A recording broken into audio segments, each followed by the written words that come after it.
நான் அப்பளப்பு கறி பண்ண போகிறேன். இதுக்கு தேவையான பொருள் வந்து 9 அப்பளம். அதை வந்து எண்ணெயில் வறுத்து எடுத்து வச்சுருக்கேன். அதுக்கப்புறம் வந்து கடலைப்பருப்பு 3 டேபிள் ஸ்பூன் அளவு போட்டு அதில் கொஞ்சம் வந்து அரை டீஸ்பூன் வந்து மஞ்சள் பொடி, ஜீரகம் அரை டீஸ்பூனு, ஒரு தக்காளி நறுக்கி போட்டு கடலைப்பருப்பை வேக வச்சு எடுத்து வச்சுருக்கேன். இந்த கடலைப்பருப்புக்கு வந்து ஒரு 5 விசில் விடணும். அது நல்லா கொஞ்சம் நல்லா வெந்திருக்கு. இந்த அளவுக்கு வேக வச்சு எடுத்துக்கணும். அடுத்தது வந்து இது வந்து அரைக்கிறதுக்கு இது வந்து அரைச்சிக்கிறதுக்கு இதில் இருக்கிறது எல்லாமே 5 பல் பூண்டு, 3 டேபிள் ஸ்பூன் தேங்காய், 1 டீஸ்பூன் சோம்பு, கொஞ்சோண்டு கொத்தமல்லி, ஒரு 2 டேபிள் ஸ்பூன் அளவு பச்சை கொத்தமல்லி, இது எல்லாத்தையும் அரைச்சி எடுத்து வச்சுக்கணும். தாளிக்கிறதுக்கு வந்து கடுகு வந்து அரை டீஸ்பூன், உளுத்தம்பருப்பு வந்து 1 டீஸ்பூன், ஜீரகம் வந்து அரை டீஸ்பூன், இதை போட்டு தாளிச்சிட்டு இது வெங்காயம் வதக்கிக்கிறதுக்கு வெங்காயம் கருவேப்பிலை போட்டு வதக்கணும். சாம்பார் பொடி வந்து 1.5 டீஸ்பூன் எடுத்து வச்சுருக்கேன். இதுக்கு தேவையான வெங்காயம் வந்து ஒரு சின்ன வெங்காயம் 10 உரித்து கழுவிட்டு நறுக்கி வச்சுருக்கேன். அதுக்கப்புறம் உப்பு, எண்ணெய், இது தேவையான பொருட்களும். கடாய் வச்சு 2 டீஸ்பூன் எண்ணெய் ஊற்றிருக்கேன். இப்போ தாளிக்கிறதுக்கு வந்து 2 டீஸ்பூன் ரீஃபைண்ட் ஆயில் ஊற்றி அரை டீஸ்பூன் கடுகு போட்டிருக்கேன்.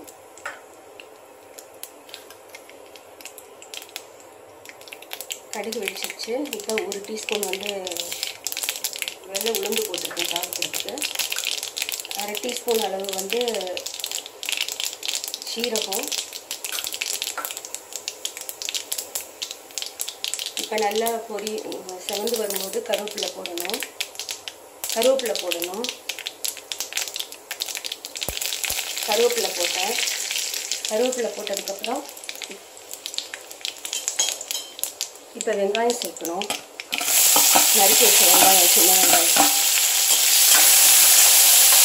இது நல்லா செவக்கிற வரைக்கும் வறுக்கணும். இப்போ நல்லா செவந்துருச்சு. இப்போ 1.5 டீஸ்பூன் சாம்பார் பொடி எடுத்து வச்சுருக்கேன். அதை லைட்டாக ஒரு 2 செகண்ட்ஸ் வதக்கிட்டு இப்போ வேக வச்ச கடலைப்பருப்பு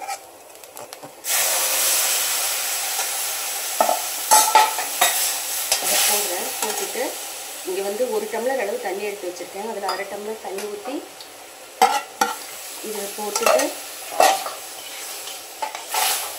இப்போ வந்து இது கொதிக்கணும். கொதிக்கிறதுக்கு முன்னாடி உப்பு வந்து பார்த்து போடணும். ஏன்னா இதுக்கு தேவையான அளவு தான் உப்பு போடணும். அது கூட கம்மியாக தான் போடணும். அப்பளத்தில் வந்து நிறைய உப்பு இருக்கிறதுனால அது சாந்துடும். அதனால இந்த அளவு உப்பு போட ஒரு 1/4 டீஸ்பூன் அளவு உப்பு போடுங்க. வேணும்னா போட்டுக்கலாம். இப்போ மசாலா கொதிச்சிருச்சு. அரைச்சி வச்ச தேங்காய் விழுதை போடுறேன். இதுக்கு வந்து தண்ணி வந்து முதல்ல வந்து அரை டம்ளர் ஊற்றிருந்தேன். இப்போ வந்து 1 டம்ளர் ஊற்றிடுறேன். இது கொஞ்சம் தண்ணியாக இருக்கணும். ஏன்னா அப்பளம் போட்ட உடனே இழுத்துரும். அதனால் கொஞ்சம் தண்ணியாக தான் இருக்கணும். இப்போ இன்னும் ஒரு 5 நிமிஷம் கொதிச்சதுக்கப்புறம் தான் அப்பளம் போடணும். இப்போ 5 நிமிஷம் ஆயிடுச்சு. நல்லா கொதி வந்துடுச்சு. இந்த அளவு தண்ணி இருந்தால் தான் அப்பளம் போடும்போது கரெக்டாக வரும். இப்போ வந்து அப்பளத்தை வந்து நொறுக்கி போட்டுறேன்.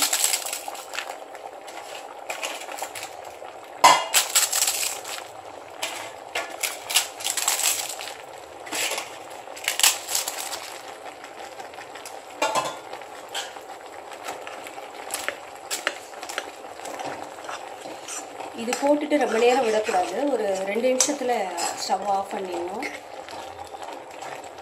அப்புறம் கொஞ்சம் நேரம் ஆகும்போது இந்த அப்பளத்தில் உள்ள உப்பெல்லாம் அதில் இறங்கிடும்.